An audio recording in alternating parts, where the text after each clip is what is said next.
جذباتی لوگ ہیں جو یہ باتیں کر رہے ہیں کہ نماز سے تو مصیبت ٹلتی ہے، تو نبی کے سمجھ میں یہ بات کیوں نہیں ہے؟ آپ نے صحابہ کو حکم دیتے کھڑے ہو باجماعت نماز پڑھو، تیر آئیں گے دیکھا جائے گا، شہید ہو جائیں کوئی مسئلہ نہیں، نماز پڑھ کے دعا مانگیں گے سب سیٹ ہو جائے گا۔ او بھائی اسباب یہ کہتے ہیں کہ تیر جب آتا ہے نا، گولی جب آتی ہے تو وہ نمازی اور روزے دار اور بے نمازی میں فرق نہیں کرتی۔ آپ نمازی کے یہاں رکھ کے بندوق چلائیں گے وہ بھی مرے گا، چرسی کے رکھ کے چلائیں گے وہ بھی مرے گا، یہ گراؤنڈ ریئلٹی ہے۔ اسی وجہ سے تو نبی نے حکم دیا کہ جب نماز میں سانپ نظر آئے تو نماز توڑ کے سانپ کو مار دو، یہ صحیح حدیث ہے۔ یہ تھوڑی حکم دیا کہ نماز میں سانپ نظر آئے تو کوئی بات نہیں، تمہارا بھی اللہ سے کنیکشن ہے اور نماز بلاؤں کو ٹالتی ہے، تو یہ سانپ کیا بلا، یہ خود ہی ٹل جائے گی، تم نماز نہیں چھوڑنا، بلکہ حکم دیا نماز چھوڑو پہلے سانپ کو مارو۔ کیا مذہب کا بھائی کیا تصور پیش کیا جا رہا ہے؟ یہ جنونی قسم کے جو لوگ ہیں، کیوں مذہب کا بیڑا غرق کر رہے ہو، کیوں لوگوں کو برباد کر رہے ہو مذہب کے نام پہ؟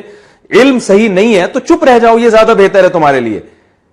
تو یہ نبی صلی اللہ علیہ وسلم کی تعلیمات ہے جو میں آپ کو بتا رہا ہوں۔ اب آپ دیکھیں، آپ صلی اللہ علیہ وسلم نے وہ تمام اسباب اختیار کیے غزوہ خندق میں۔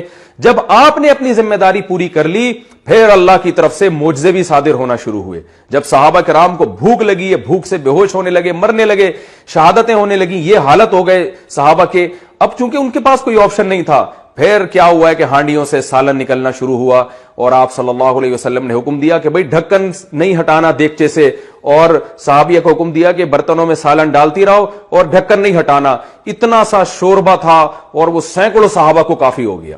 اب اللہ کی طرف سے معجزے ہوئے ہیں، اب اللہ کی مدد آئی ہے۔ آپ اپنی ذمہ داری بھائی پوری کرو، چاہے وائرس کے بارے میں ہو، چاہے وہ کورونا وائرس کے بارے میں ہو، چاہے وہ صحت کے بارے میں ہو، چاہے وہ ڈیفنس کے بارے میں ہو، اپنی ذمہ داری آپ نے پوری احتیاطی تدابیر کرنی ہے۔ اس کے بعد پھر اوپر سے اللہ سے دعائیں مانگیں، مدد آئے گی۔ پیڑے کھانے کے بعد آپ دعا مانگو گے، مدد نہیں آتی اللہ تعالیٰ کی، مرواؤ گے آپ لوگوں کو۔ تو یہی ہو رہا ہے، آپ جو ہے نا اس طرح کی فضول قسم کی باتیں، جو بے روزگار کم بخت گھر میں پڑا ہوا ہے اس کو کہا جاتا ہے کہ جاؤ یار کچھ پڑھو لکھو کچھ کام کرو، نہیں جی، رزق تو اللہ کے ہاتھ میں۔ میں دیکھتا ہوں ہمارے ہاں ایک شوگر کے مریض تھے، ہوٹل میں بیٹھے ہوئے چائے پی رہے، چینی آئی تو چائے میں چینی ڈال رہے ہیں۔ ایک آدمی نے ان کو کہا کہ حضرت آپ شوگر کے مریض ہو، چینی ڈال کے پی رہے ہو؟ انہوں نے کہا بھائی جان موت زندگی اللہ کے ہاتھ میں ہے، جب مارنا اللہ ہے، بچانے والا، بچانے والا کون ہے؟ اللہ ہے۔ تو میں اس وقت چھوٹا تھا، مجھے شروع سے ہی بے عقلی کی باتیں سمجھ میں نہیں آتی الحمدللہ، تو میرا دل چاہا کہ میں ان سے بولوں کہ مارنے والا بھی اللہ ہی ہے۔ ایک بات کر رہے ہو کہ بچانے والی ذات اللہ کی ہے، تو کیا یہ جتنے لوگ جو مرتے ہیں یہ کس نے مارے ہوتے ہیں؟ گورنمنٹ نے مارے ہوتے ہیں؟ کس نے مارے ہوتے ہیں؟ اللہ ہی مار رہا ہوتا ہے سب کو۔ تو جو بچانے والا ہے وہ بھی اللہ ہے اور مارنے والا بھی اللہ ہے، اور اللہ کا قانون یہ ہے کہ جو کوشش کرتا ہے اکثر اس کو بچا لیا جاتا ہے، جو کوشش نہیں کرتا وہ اکثر مر جاتے ہیں۔ آپ دیکھیں یورپ میں لوگوں کی جو طبعی عمر ہے نا وہ بڑھ گئی ہے، اس لیے کہ وہ اپنی صحت کا بہت خیال کرتے ہیں، اس لیے ان کی جو بوڑھے بہت دیر سے ہوتے ہیں۔ ہمارے ہاں 60 سال کے آدمی کو دیکھو آپ، میں تو سفر میرے باہر ملکوں کے شروع ہو رہے ہیں، بہت کچھ ہم نے ان ملکوں کے بارے میں سنا ہوا تھا، لیکن جب وہاں جا کے دیکھا تو بالکل اپوزٹ پایا ہم نے۔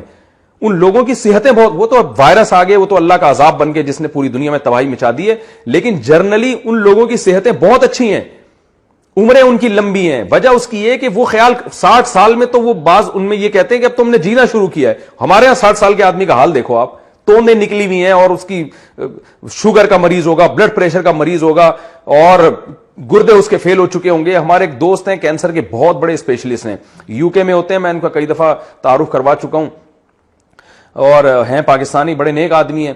کہتے ہیں کہ مجھے کہنے لگے کہ یار مفتی صاحب پاکستان کے بارے میں رپورٹ یہ تھی کہ یہاں کینسر کے مریض بہت کم ہیں، اور یو ایس اے میں اور یو کے میں بہت زیادہ ہیں۔ تو کہہ رہے ہیں میں بڑا خوش ہوتا تھا کہ چلو ایک مرض تو ایسا ہے پاکستان میں جو بہت کم ہے اور دنیا میں زیادہ ہے۔ کہنے جب میں پاکستان آیا اور میں نے ہسپتالوں کا وزٹ کیا تو پتا چلا کہ یہاں کینسر کی بیماری بہت زیادہ ہے، صرف زیادہ نہیں بہت سے بھی زیادہ ہے۔ تو کہہ رہے ہیں پھر میں نے کہا یار رپورٹ کیوں نہیں ہے؟ پتا چلا کہ یہاں رپورٹ تیار ہی نہیں ہوتی ہے، یہاں کوئی ڈاکومنٹ بنتے ہی نہیں ہے کہ کتنے مریض ہیں اور کتنے نہیں ہیں۔ کہہ رہے ہیں ہسپتالوں میں جا کے پتا چلا بھائی یہاں تو، اور خاص طور پر بریسٹ کینسر جو خواتین میں وہ تو بہت ہی زیادہ ہے۔ تو وجہ کیا ہے بھائی؟ یہ کیا شریعت کی تعلیمات ہیں؟ کیا صحابہ ایسے تھے؟